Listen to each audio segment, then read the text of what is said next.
Ned Stark is renowned as one of the most honorable men in all of Westeros, and for good reason. Compared to the vast majority of individuals in Westeros, he is the gold standard. He has a solid moral compass and frequently tries to do the right thing. But because he's a human being, that doesn't make him perfect.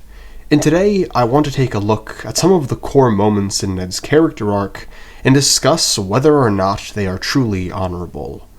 I will be giving my opinion on these moments, but this is a topic that is very much up for discussion, since morality is not a one-size-fits-all concept, and you can make solid arguments for and against everything that I'm about to say. But without further ado, let's get started, and I hope you enjoy. We are introduced to Ned at the start of Book 1, and one of the first things that he discusses is the fact that his children need to grow up, and grow up fast. He tells Catelyn that Rickon, who is a toddler at this point, isn't going to be 3 forever, and he's going to need to grow up soon. Is he afraid? Ned asked. A little, she admitted. He is only 3. Ned frowned. He must learn to face his fears. He will not be 3 forever. And winter is coming. And this is a very interesting parenting decision, and something that Ned echoes throughout all of his children. Ned doesn't really give his children all that much time to breathe and, well, be children. Sure, he allows them to have fun and is a loving father to an extent, but he definitely expects much more of them than the average father would, especially in our own world. I've pointed this out in the past, that Ned, whether knowingly or unknowingly, parentified many of his children, expecting more from them and putting the pressure of winter on them their entire lives. But does this make his parenting choices immoral? I don't believe so. Ned doesn't want his children to be raised like this. During the scene between Catelyn and Ned, that when Ned says Rickon at the age of 3 needs to grow up, he says it with a frown on his face. This isn't something that Ned wants to say, but he knows a truth of the world that many others don't. That this world is cold and cruel, and winter is coming. And while Ned definitely wants his children to have and be healthy, normal children, he places their survival above all else, which calls for him having to make decisions that, if judged in and of themselves alone, might not seem like good parenting decisions, but placed in the context of the world that Ned is in, he is doing the best that he can and trying to choose the best path for his family. In truth, the first decision that Ned makes, where morality can truly be questioned, is the execution of the man who deserted the Night's Watch. And this situation is far more complex than people give it credit for. So Jared deserted the Night's Watch because the others are back and they are scary as shit. But he's caught and now needs to be beheaded for the crime of desertion. But before he dies, he tells Ned that the others are back, and that's the reason why he left. Ned listens to him, draws ice, a weapon that was probably forged to fight the others ironically enough, and beheads him. And a lot of people view this as a morally bad decision, and I can kinda understand why. Ned essentially beheads a man who is telling the truth, and the book is a bit ambiguous as to whether or not Ned believed him. But to look at this scene from this perspective is to miss a crucial detail about why this is occurring in the first place.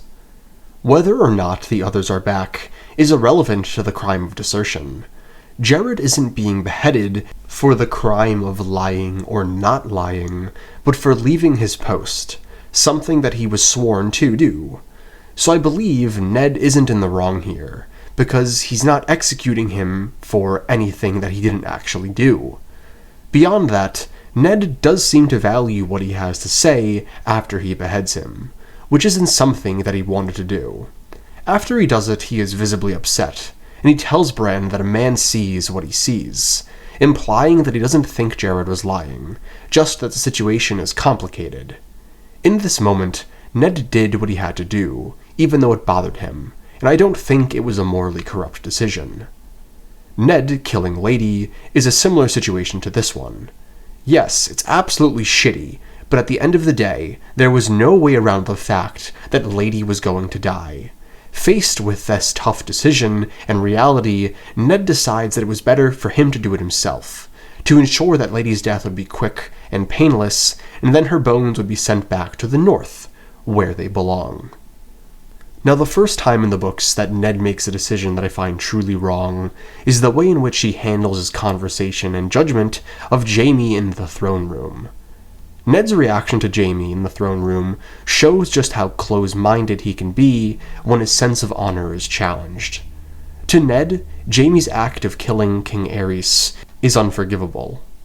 The Kingslayer's crime is simple and absolute in his eyes. But what Ned refuses to consider is why Jaime did it. Jaime's choice to kill Aerys wasn't a matter of pride or ambition, it was an act that prevented the king from destroying the very city he was sworn to protect. Ned's rigid code blinds him to the possibility that Jaime's actions, though dishonorable in name, may have been morally justified. This is where Ned's honor becomes a weakness. He's so bound to his idea of right and wrong that he can't see the shades of gray in others' choices. In this moment, he fails to recognize that sometimes survival, mercy, and practicality demand the breaking of vows and traditional honor. His inability to look beyond his narrow sense of duty prevents him from understanding Jaime's humanity, just as it later contributes to his own downfall. And to me, this is the first true sign of Ned's honor not really being honorable. Sure, in many instances it does work and apply in a healthy manner, but in other ways it actually holds him back from seeing the bigger picture. But when it comes to how Ned raises Jon, that same rigid sense of honor transforms into something deeply noble. Unlike his narrow judgment of Jaime, this is where Ned's principles show their truest strength. He takes on the burden of raising Jon as his own son, fully aware of how the world will see it, that people will call him faithless, that Catelyn will resent the boy, and that his own name will be tarnished. Yet he accepts it all in silence. To everyone else, it looks like weakness or shame, but in reality it's one of the strongest, most selfless acts that Ned ever commits. He keeps the secret of Jon's true parentage, not for power or pride, but out of loyalty and love for his sister, and out of protection for an innocent child. He chooses to live with dishonor in the eyes of others to preserve someone else's life, the complete opposite of how he views Jaime's situation. It's almost ironic that the man who couldn't see past the Kingslayer's broken vow becomes the same man willing to carry a lie for his entire life. But that's what makes Ned so complex. His honor isn't just about following rules or keeping oaths. It's about doing what he believes is right, no matter the personal cost. In raising Jon, we finally see the side of Ned's honor that's rooted not in pride, but in love, sacrifice, and moral strength. But I will say, with every decision Ned makes, there is a spectrum. Sure, it's very honorable of him to raise Jon as his own and keep his sister's secret, but it is dishonorable of him to lie to his wife Catelyn and let her believe for all this time that he has been unfaithful. This reality further proves my issue with the way in which Ned handled the situation with Jaime. Due to the fact that Ned knows how complicated honor can be, you think that he of all people would understand the predicament that Jaime found himself in, although he really didn't have to aura farm on the Iron Chair after he killed Aerys. That definitely was not a good look for Jaime. Now, one of the defining moments for Ned Stark's character is his decision to tell Cersei that he knows about her relationship with Jaime and the truth of her children's conception. It's a moment that perfectly captures the duality of his nature, the way his honor can be both a source of strength and the cause of his downfall. On one hand, his choice to confront her directly face to face, rather than expose her publicly or use her secret for political advantage, is an act of mercy. In the poisonous world of King's Landing, where deceit and cruelty are currency, Ned's compassion stands out like a dying flame in the dark. He gives Cersei a chance, a warning to take her children and run, before Robert returns. He spares her the humiliation, the bloodshed, and the violence that would surely come if the truth were revealed in front of the entire court. It's not just honor guiding him here, it's empathy. Ned, as a father himself, understands what it means to protect one's children. Even knowing that her actions have betrayed the realm and the king he serves, he cannot bring himself to see her children as villains. They're victims of the choices that their parents made, and Ned's heart won't allow him to condemn them to death for sins they didn't choose. In that sense, his warning to Cersei isn't just about doing the honorable thing, it's about doing the human thing. He chooses mercy when everyone else around him would have chosen violence. But this decision, noble as it is, also reveals Ned's fatal flaw, his inability to see the world as it truly is. In the North, his sense of justice and fairness keeps his people loyal. It's what makes him a beloved leader. But in King's Landing, those same values make him predictable, vulnerable, and easy to manipulate. Ned assumes that by showing mercy, Cersei will act with the same sense of reason and decency that he would. He believes that giving her time to escape is an act of mutual respect, that she will recognize his restraint as kindness. But Cersei is not guided by honor, she's guided by survival and ambition. While Ned tries to save her and her children, she's already plotting how to use his honesty against him. When Robert dies, everything falls apart. Cersei seizes the throne for her son, and Ned's sense of moral duty, his refusal to play the political game, becomes his undoing. Even when he finally realizes how dangerous his honesty has been, it's too late. He tries to make one last honorable choice, by confessing to treason to save his daughters. And yet again, his mercy is twisted into weakness.